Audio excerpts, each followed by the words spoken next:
Great. It is amazing to be here with y'all today. I'm Reggie, as he introduced me. I'm a senior SRE on the, now the SRE resilience team at Elastic. And this is a really incredible opportunity. I also want to definitely shout out to SREcon. Just about a year and some change, I think about a year ago, I was actually a diversity and equity grant receiver. And I was very much so inspired by this conference. And I would very much so, there were a lot of things I took away from this conference that allowed me to be a better engineer. So I feel like it's a very much so full circle moment for me to go from being a recipient to actually being a speaker up here. So I definitely want to shout out to the team. Cool, let's get to the fun. I know y'all just got done eating lunch, and at first when I built this talk, I was like, you know what, I'm gonna do all of this data and slides, like, you know, I'll talk about RCAs and all that kind of stuff all the time, but I was like, you know what, screw that, let's have fun. We're gonna talk about build versus buy. This is a very personal journey, if you will, for me when it comes to being at Elastic. When I started Elastic in 2021. Oh, first off, that's me. That's me. SRE resilience, all the things. Other people's computers, my YouTube channel. Twitter is Cool Black Nerd. Please don't hesitate to reach out. I'm a pretty friendly guy. But it all started back in 2021. Actually, I'll say about 2020. In about 2020, October 2020 is when I joined Elastic. And when I joined Elastic, I joined as a very young engineer. At that time, I probably was maybe about 3 years in as an SRE. And so everything was still very new to me. I'm still learning a lot of different skills, Terraform, Go, DevOps pipelines, all the things, yada, yada, yada. And when I joined Elastic, it was very much so a overwhelming experience because not only was this a company that was remote only, but we really kind of focused on very much so senior plus engineers. So me being a younger engineer, it was a little bit difficult. It was a difficult time for me. But when I joined the team, it looked like this. We were essentially like the X-Men. Like we had a very diverse cast of different heroes, everybody kind of coming in with their own set of powers and own set of skills. And the reality was that us as a team, we were coming together, we were solving all of these different problems, but I think there was some things about what we were doing that didn't always sit right with me. And as I grew into the role, there were a lot of kind of different things that were kind of going on that really changed my perspective on how to solve problems as an engineer. And so one thing that really threw me off was the way we kind of organized ourselves around SRE. So at that time, SRE at Elastic, we was just one organization, and we were just kind of one organization that fit alongside other organizations as well, right? The platform engineering team, as well as observability team, and other teams as well. And so we were this team right here, this reliability team. So you had your teams focusing on infra, Terraform, tooling, infrastructure as code. You had teams that were working on tooling tools, things that help with deployments, builds, things of that nature. We have a team that focused on the observability of the platform, so teams that actually instrumented the metrics and the logging for all of the different regions that we had available to us on the cloud platform. Security team, doing security things. And then you had the reliability team. And this was the team that I had joined. And this team was it was fully staffed. But it became very, very obvious very, very early on that we didn't really necessarily have a clue as to how all of the pieces and all of the things that we were working on really fit together. And so essentially we were this team. We were the junk drawer team. Raise your hand if you've ever been on a junk drawer team. Yeah, somebody laughing already. You know where we going, baby. We were definitely the junk drawer team. So pretty much the way it looked was a little bit like this. You had teams that worked on interesting services and tools. You had teams that actually worked on services and tools with very obvious and clear value. And then you had us. We were right there in that crack. Everything that fell in between the crack, all the problems that fell in between the crack, that's where we were at with it, right? So these are things like incident management, alerting, postmortems and RCAs, problem management, all the things no engineer really wants to do, right? Like everybody's like, let me write the code, let me build a Terraform, let me do the things. I want the cool stuff. Why you got me over here right now, RCAs for something that broke and I have no clue what's going on. That was our team. And through it all, one thing that became very, very apparent to us was that we were not necessarily all on the same page about all of these things that were going on. You had 10 different people going in 10 different directions. Once again, senior, principal level engineers, great people, the whole nine. But it may have looked like the X-Men, but we were not necessarily executing like the X-Men. And so as a result, what we came to found was we had very much so a fragmented culture. We had a very much so a fragmented culture that really delivered very inconsistent results when it came to the reporting of our actual platform.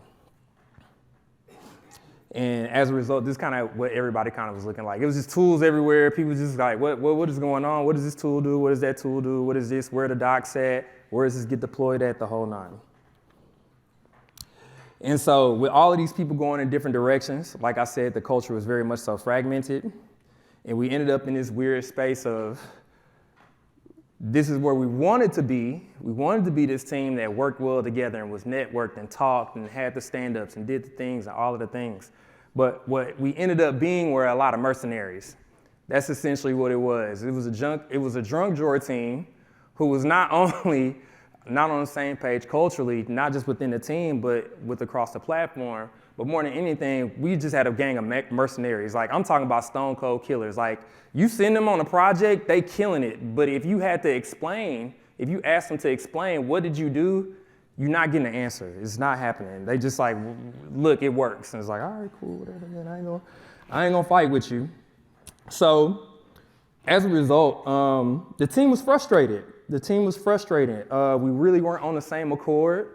And it showed. It showed in everything that we did. It showed in the way we delivered. It showed in the way we engaged. And it showed in every facet of how the team operated. And so what ended up happening was, over the course of this first year while I'm at Elastic, man, people start dropping like flies.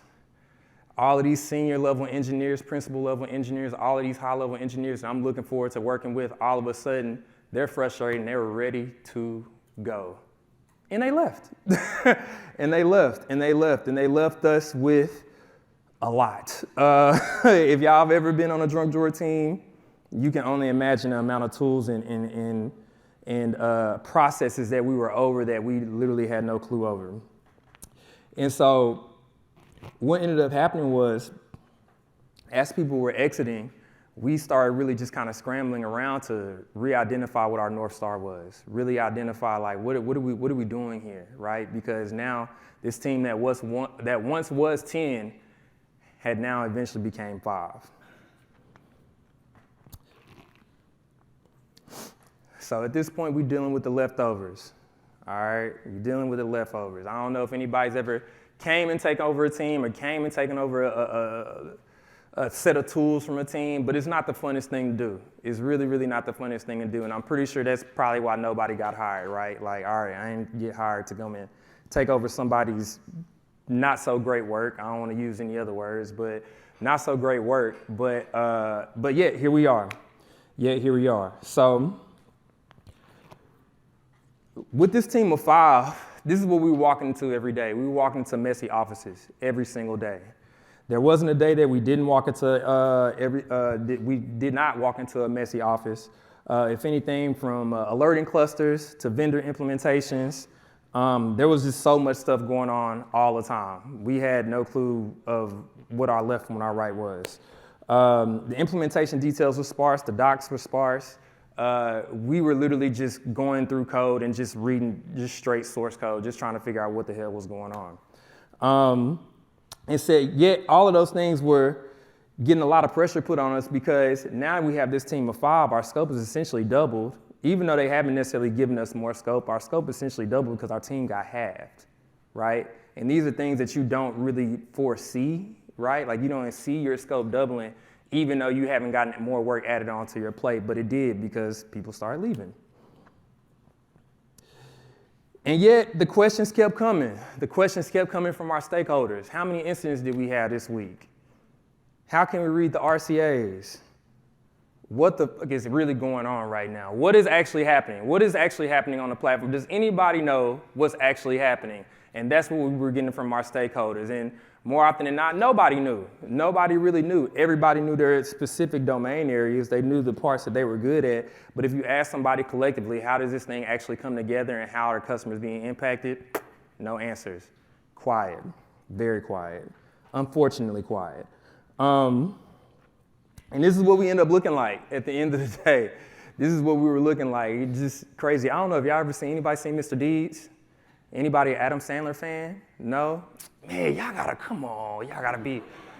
go watch Mr. Deeds. This classic. Crazy Eyes is classic. But yes, this is what we were looking like. We were looking like this, dealing with a lot of the questions and the inquiries that were coming from the stakeholders. And unfortunately, because our team was a little bit younger, because the other note that I didn't highlight was that all the people that were left were senior. The people that were left were mid-level engineers. Honestly, probably more junior to mid-level-ish. So you end up with junior to mid-level-ish decision making, and you can only imagine how that came out. And so what we end up doing, being inundated with all of the requests, inundated with all of the questions and things like that were going on, we did what mid-level engineers would probably typically do is we say, hey, we're gonna fix everything. You know what we're gonna do? We're gonna fix the things. We're gonna write the codes. We're gonna do all the stuff. We're gonna do this stuff. We're gonna prove that we can figure this thing out. And so the building began. But how did the building go wrong? How did the building go wrong? Oh, so many ways. Mind you, we're now moving into 2022. So we're coming out of 2021, we're going into 2022. Within a year, the team gets halved. We go from 10, we go to 5.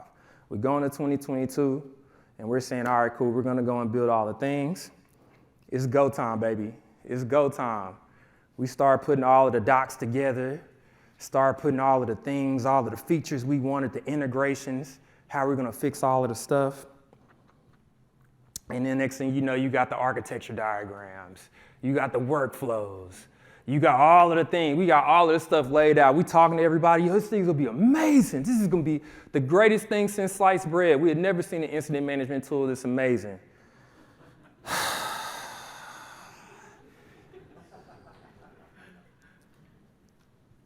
There was some smells in there though. Actually, there was a lot of smells in there though. But we were too inexperienced to really recognize and understand what the smells were even trying to present to us. So what we ended up doing is we just kept going. We just kept going. And when we ended up getting done with it, we ended up with a tool called ReliabBot. Now this is my baby. This is my baby. ReliabBot is my baby. This is the logo we created. I created for it. I was in Canva. I was so hyped. I was like, yeah, we about to kill him. We're gonna kill him this week at the ops meeting. And at first, it was great because we addressed a lot of issues that were presented in some of our old tooling that a lot of people wanted to have addressed. For example, we had 2 incident management tools, 2 chatbot tools. One tool was built in Python, the other one was built in TypeScript. One tool will call the other tool to kick off the incident management process, and then it will talk to the other tool in order for it to actually index some data in the cluster, and nobody knew where to get the data. So it was kind of like, okay, cool, we got all of these tools, but where is the data? And nobody knew where the data was. So we addressed these things. We rebuilt it from the ground up, built it in Golang, did the things, latest libraries, add the tests, yada, yada, yada, integrations, all that stuff is there. We're excited. The platform's excited. This is a step in the right direction. And we really thought that this was gonna be the one. But it wasn't. What it wasn't. As y'all can see, this is the code frequency over the history of ReliabBot. And in the beginning, hype. Look at all that code, all them commits, just boom, boom, boom. Getting to it, writing code, fixing it, deleting, adding it back, all of the things. But within the next 6 months, it didn't quite work out as well as we had anticipated. What we don't see as the code frequency kind of goes into this nice little sunset at the end is that we didn't see the bugs. We didn't see the issues. We didn't see the request to fix the timestamp on the timeline entries feature that you added. There was so many little things that were going on within the platform that we actually ended up taking a step back. What ended up happening was we went from, oh, we're gonna fix all the things and report and all of this kind of stuff to now we're under fire because now we're spending even more time fixing bugs that we introduced into the environment than actually providing the actual value to the platform. And that was one of our biggest mistakes. And one of the big mistakes that we made, as y'all can see, there goes me. And that's the second most commits on the repo outside of me, Dependabot. Little did I know I was creating a single point of failure. I created a single point of failure. I actually ended up making the same exact mistakes as the engineers that I came in to learn from ended up making. All of those internal tools, these cool little processes, all of these things that we did and stuff like that, if you go back and look at all of that code, it looks just like this. It looked just like this. And in this moment, I realized I might have screwed up. We may have screwed up because I created a single point of failure. And I ended up looking like this. This is pretty much me when it was all said and done. I was not the cute gopher that you saw at the beginning of his go time. This is the gopher I ended up becoming. It was no longer a fun job for me. Elastic was not the funnest place to go be at no more. I don't care, forget these people, whatever. Whatever. I thought I came here to be an engineer and this is what I get, whatever, I'm done. And what I didn't realize was that this is what we built.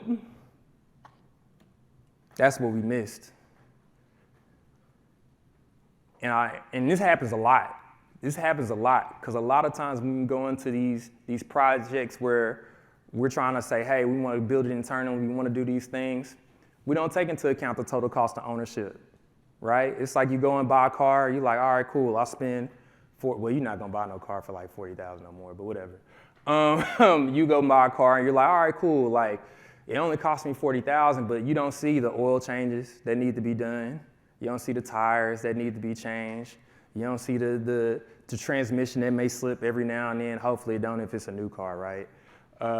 You don't see these things. These are not things you're thinking about. You're just thinking about the car, but little do you know there's a whole other piece of ice below the surface that you're not even paying attention to.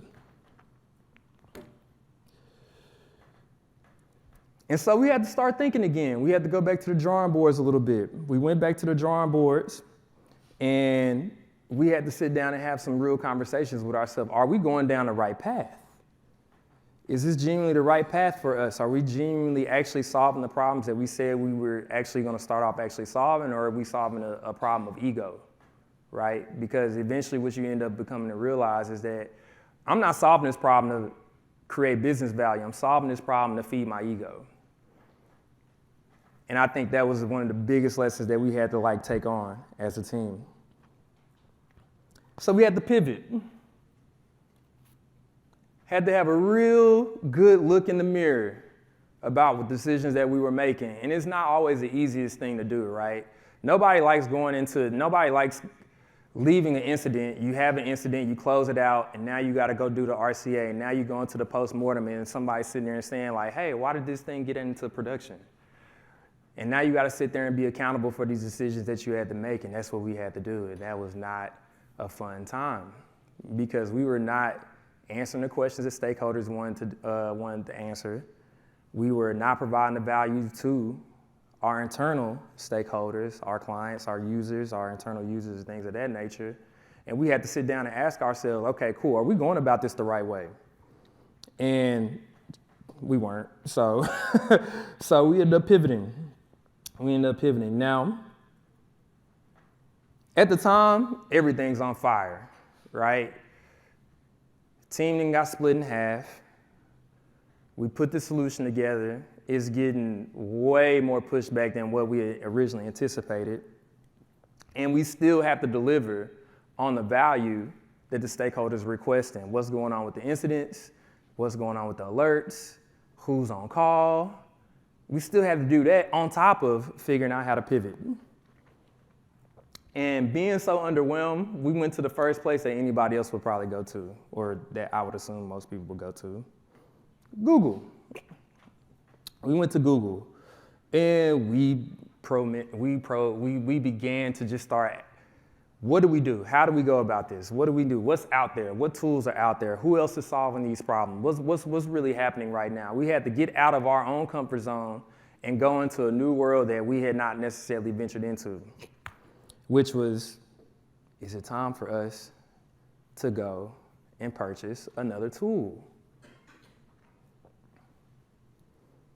And so, a couple things we had to start making decisions on before we went on this journey. First one was, we had to make these decisions like no one will be here in 5 years, period.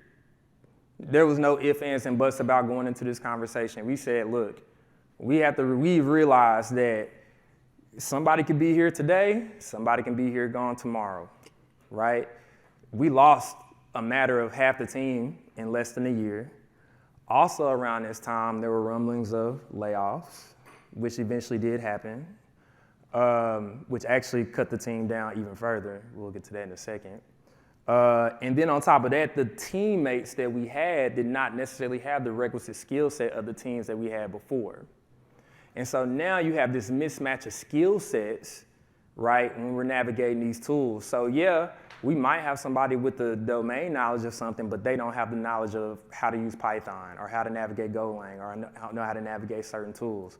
And so we put ourselves in a position where we say, all right, nobody's gonna be here in 5 years. Let's make a decision. The next thing was we want to leverage knowledge over skills.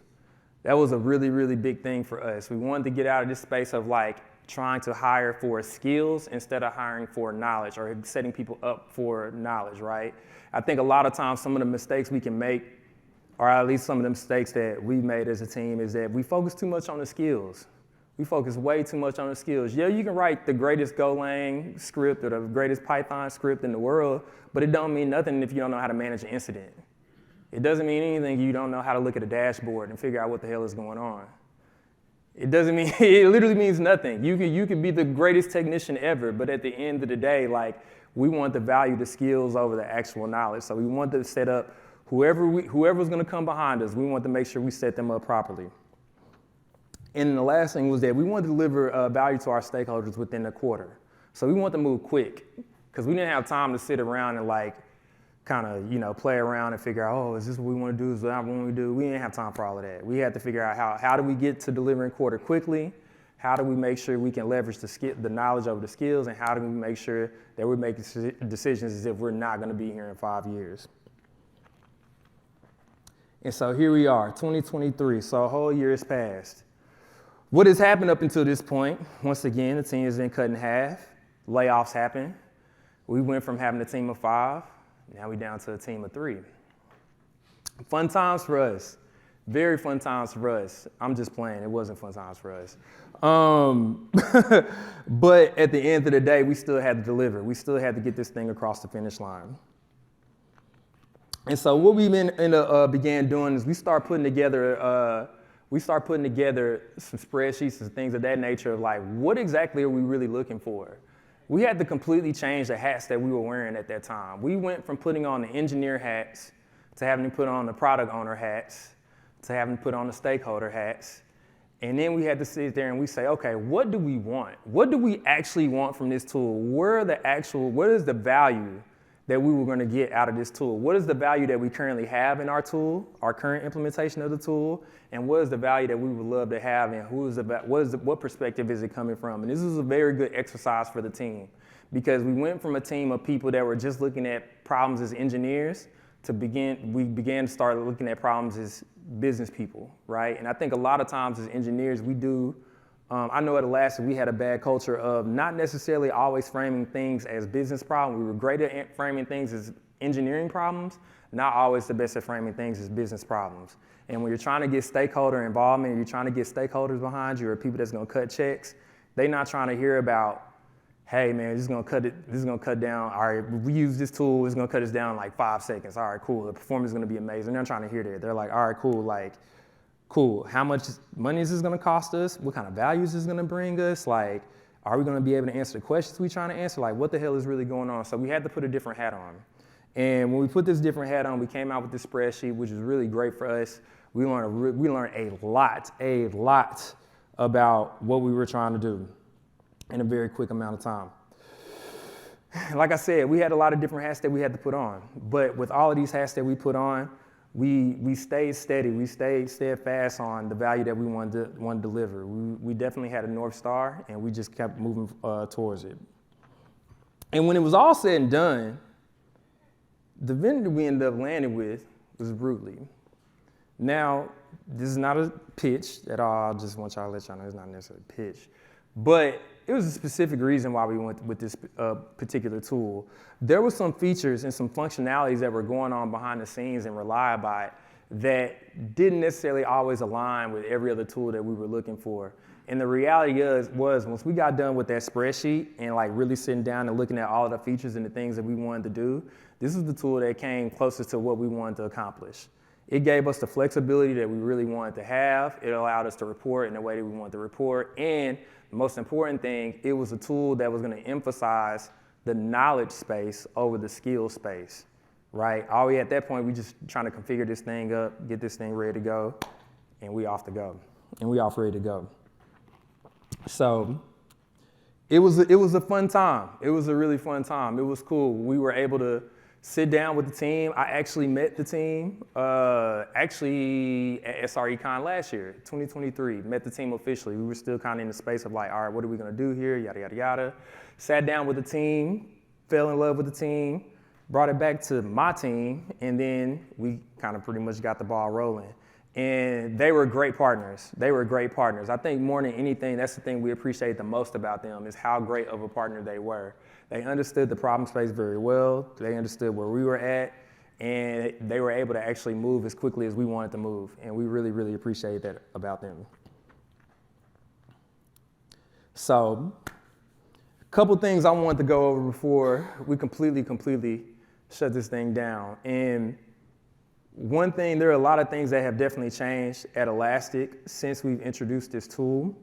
And culturally, it made a complete shift, right? Now we are no longer sitting around figuring out how to get the timestamp right and dealing with bugs and dealing with things like that. We have actually gotten to the space to where now we are actually focused on the output of the incidents. Now we have went from just onboarding just a few teams with our internal tooling to now we have the entire Elastic platform relying on Rootly to actually manage our incidents, and it's been great. We have weekly ops KPIs now. People do postmortems, all the things. We were actually able to focus on the value, right, that we want to deliver versus the code that we want to deliver, and that's what this thing is all about. We don't want to continue to reward code. We want to reward solutions.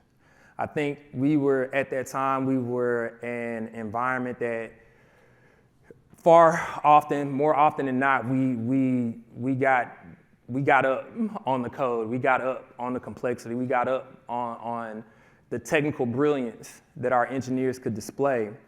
But the reality is there was a total cost of ownership that fell behind them, even though they had this technical brilliance, right? But now we have to take over this tool, and a whole team has to manage this tool. A whole team has to manage the build pile. A whole team has to do all of these things. And so, yeah, we reward the engineer with the technical brilliance of the great code, but we weren't necessarily rewarding solutions. And with this journey that we went on, with the build versus buy journey we went on, we really got into a space to where we got tired of like, all right, cool, we're not gonna put energy on the code, we're gonna put energy on the solution, because that's what we're here for. We're really here to provide value to our teams, to our company in the best way we know how. Second thing is, understand what kind of roads you're paving. I think very often, there are some times where we get into these spaces where we're building, we're doing all of these great things, we're getting past these speed bumps, we're getting past these technical hurdles, if you will, but sometimes we're not really paying attention to the roads that we're actually paving. Sometimes we end up with roles like this, and we don't know because we never take time to reflect and never take time to actually account for what we actually have left behind us, the services that we left behind. Are we actually sunsetting these services? Are these services still up? Are these services still touching customers? What's going on? Sometimes we don't know, and this is the road that you end up leaving behind you for people behind you to actually like be able to navigate and do their jobs and things of that nature. And these are not the roads that we want to leave behind, especially in the space that we're in currently. These are not the roads that we want to leave behind. If anything, we want to leave roads like this. Nice, clean roads, smooth roads, roads that are easily navigatable. This one don't have any signs, but if it had signs, that would be dope. But we want to leave good roads behind. We want to leave good roads behind. I think more often than not, when you end up in a situation like the way our team was in, where you have a bunch of senior plus engineers on the team, and then they disappear, and then you just got a whole bunch of mid-level engineers trying to figure out what in the world to do, what you end up doing, you're going to end up in some bad positions. So I always think about these things as if, hey, who are the people that are going to genuinely be coming behind me? Who are the people that, because I may not be here forever. Some people might want to stay at their company for 10, 15, 20 years, some people might not. So, it's just a thing. Let's really think about the roads that we're leaving behind. And the next thing is accept your reality before trying to build a new one. I think more often than not, sometimes we don't really sit down and take into account the variables that are going on within our environment. We always are envisioning a better environment, a better future, a better reality, and things of that nature, which is great. But the reality is that you got to start with the reality that you're already existing in. You can't jump to the reality that you want to be in. You got to start with the one that you're already existing in.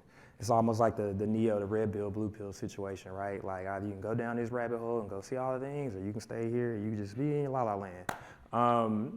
And we don't want to be in la la land. Like, we really don't. We want to be grounded. We want to know what's going on. We want to accept our reality, because the reality is that reality has value, a tangible value to people on the other end of it. Not just value to us, but people on the other end as well.